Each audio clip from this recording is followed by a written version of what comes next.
কারণ তার সম্পদ সহ জামিনে দেবে যেতে লাগলো। আমি জায়গাটা নিজে দেখে এসেছি। মিশরের রাজধানী কায়রো থেকে 120 কিলো দূরে ফাইয়ুম নামে একটা জেলা আছে। ওই জেলায় বহাইরা কারুন, কারণের সব সম্পত্তি আল্লাহ জামিনে দাবিয়ে দিয়েছে। হাঁটু পর্যন্ত দেবে যায়, সে ভেবেছে আমি বেঁচে যাব। কোমর পর্যন্ত দেবে গিয়েছে, বেঁচে যাব। গলা পর্যন্ত যখন দেবে গিয়েছে, আর বাঁচার সুযোগ নাই। কারণ কয়, মুসা, সব সম্পত্তি তোরে আর তোর আল্লাহরে দিয়ে দিলাম, আমার বাঁচা। বনি ইসরাইলের এক আবেদ 100 বছর আল্লাহর ইবাদত করেছে। In the day of judgment, আল্লাহ তাআলা ওই আবেদকে বলবে, উদখুলিল জান্নাতে বিরহমাতি, go to the paradise with my mercy, আমার দয়ায়, ভালোবাসায় জান্নাতে ঢুকে যাও।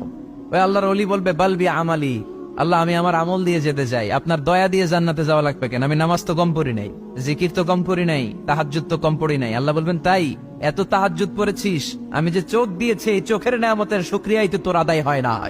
তুই আমার সাথে হিসাব করলি, ওকে ওকে, লেটস মেক এ ক্যালকুলেশন, চল একটা হিসাব করি। তোর 100 বছরের ইবাদত এক পাল্লা রেখে দিলাম, আর আমি দয়া করে মায়া করে পৃথিবীর নাজ নেয়ামত আর